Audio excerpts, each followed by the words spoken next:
The pricing process involves first setting the pricing objectives, then analyzing the demand determinants, cost determinants, competitors' prices and strategies, and finally setting the price level.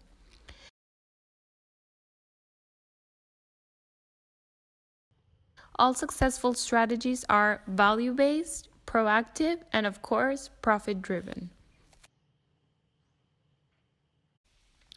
For step 1, setting the pricing objectives, the marketer starts with principal objectives and then adds collateral goals such as achieving a target return on investment, achieving a market share goal, or meeting competition.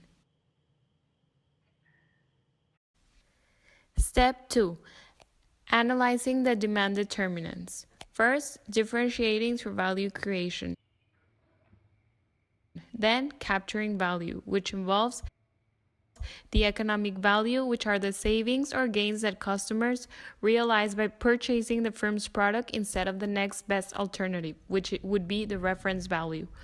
Commodity value, which is the value of features that resemble competitors. And differentiation value, which is the value of unique features.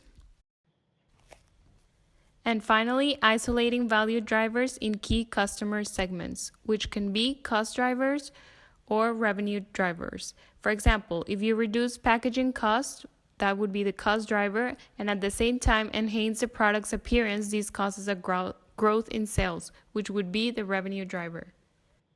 When you go out to market. And the single biggest pitfall that we see B2B companies fall into around the issue of pricing is this idea that what we sell is a commodity, that we take the price that the market gives us because fundamentally we're in a commoditized market.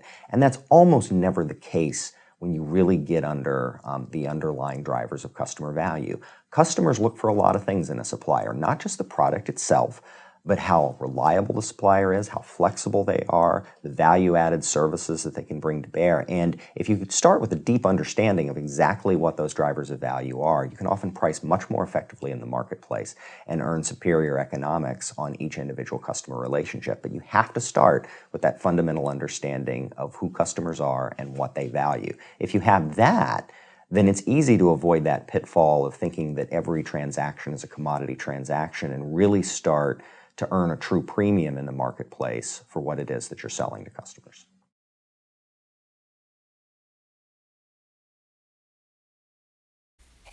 To keep in mind, elasticity varies by market segment. Satisfied customers are less price sensitive. Easy comparisons and few switching costs increase price sensitivity of buyers. End of the use product example, decreasing price of a component decreases the price of the final product and thus increases demand. Different segments value the product differently. Number 3, analyze cost determinants. Target costing. The firm identifies and targets the most attractive market segments and then determines what product attributes are required in each given target price and volume level. Number 4, analyze competition. The marketer can gain a differential advantage over competitors on many dimensions other than physical product characteristics. Reputation, delivery service, hyper-competitive rivalries. Use strategies that create temporary advantage and destroy the advantages of rivals by constantly disrupting the market's equilibrium. Gauging competitive response. You must examine their cost structures and strategies and consider economies of scale, product market knowledge, experience, and experience of suppliers. So now, let's talk about pricing across the product lifecycle. What price should be assigned? For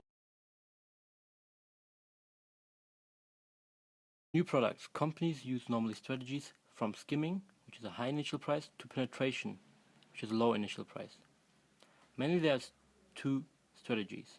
On one hand, the DuPont strategy, which is a high initial price and which is supposed to generate immediate profit to recover research and development expenses.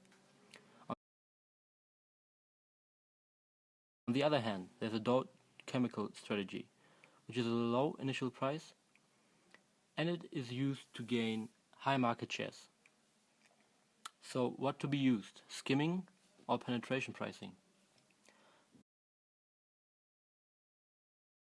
So skimming pricing is appropriate for new products. It provides opportunity to reach a market segment that is not sensitive to high initial prices. Skimming also enables early profits and reduced price to reach more price-sensitive segments. It is optimal if the demand curve is stable over time and product costs decline with accumulated volume. So when to use penetration strategy? It is optimal if there's a high repeat purchase rate, and appropriate when first, there's a high price elasticity of demand, second, there's a strong threat of imminent competition, and third, it gives you the opportunity of substantial reduction in production costs and volume expansion. Also, it makes it possible to gain high market shares in the beginning and gain a lot of experience. Now let's talk about the product line consideration. Therefore, the following questions need to be answered. Are specific product line items substitutes or complements? Will changing the price of one item enhance or retard the usage rate of this or other products in the key market segments? And should a new product be priced high at the outset to protect other product line items and to give the firm time to revamp other items in the line? In order to decide on these questions, it requires knowledge of demand, costs, competition, and strategic marketing objectives.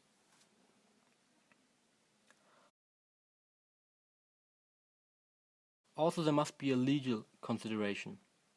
This is important because marketers deal with various classifications of customers and intermediaries, as well as various types of discounts.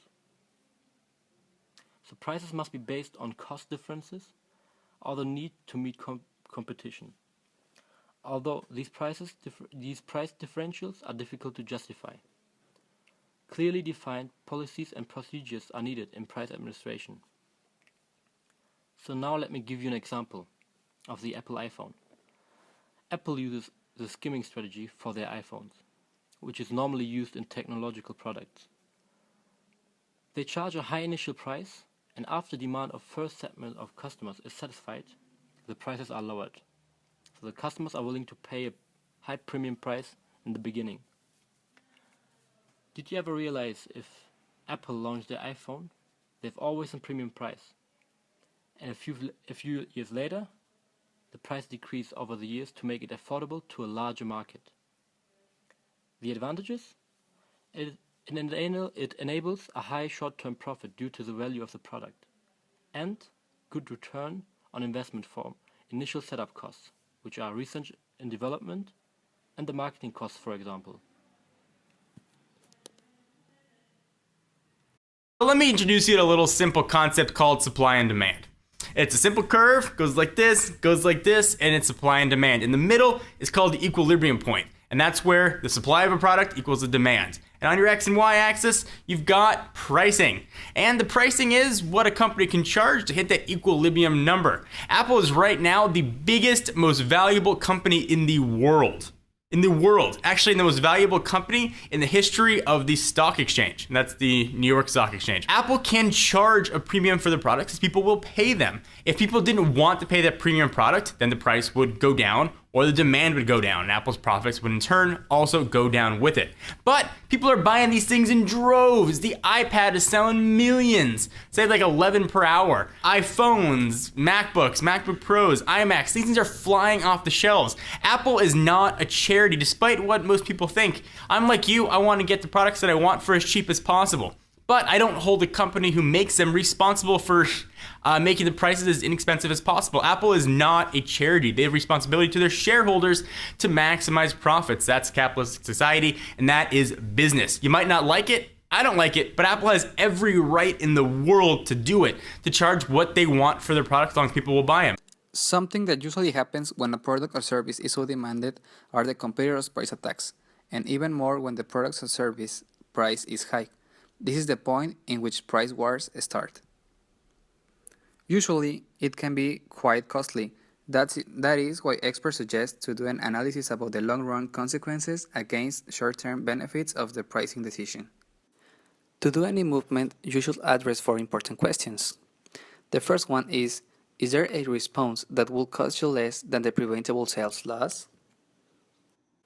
The second question is, if you respond, is the competitor willing and able to merely reduce the price again to restore the price difference? Question number 3 is, will the multiple responses that may require to match the competitor's price still cost less than the available sales loss? And finally, the last question is your position in other markets at risk if the competitor increases market share? And then, does the value of all the markets that are at risk justify the cost of the strategy response?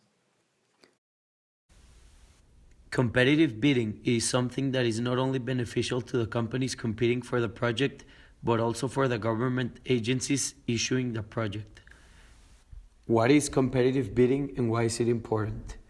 Competitive bidding is a procurement method in which bids from competing contractors, suppliers, or vendors are invited by openly advertising the scope, specifications, and terms and conditions of the proposed contract.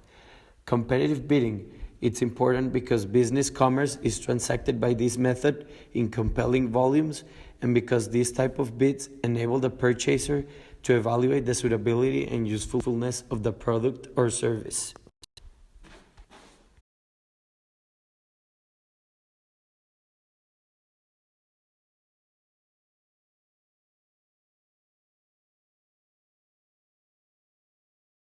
There are two types of purchases. Closed bidding. This method is mostly used by business and governmental buyers, and it involves a proper invitation to future potential suppliers to submit their bids. The other method, which is open bidding, it's more informal because it allows all the suppliers to make their bids either orally or written, and it can be submitted until an established date by the buyer. In conclusion, bids are costly and time-consuming, so it's extremely important to analyze the most suitable type of bidding to each purchase a business is making because a poor choice of format can damage relationships and make you overpay for something that is not that valuable in the first place.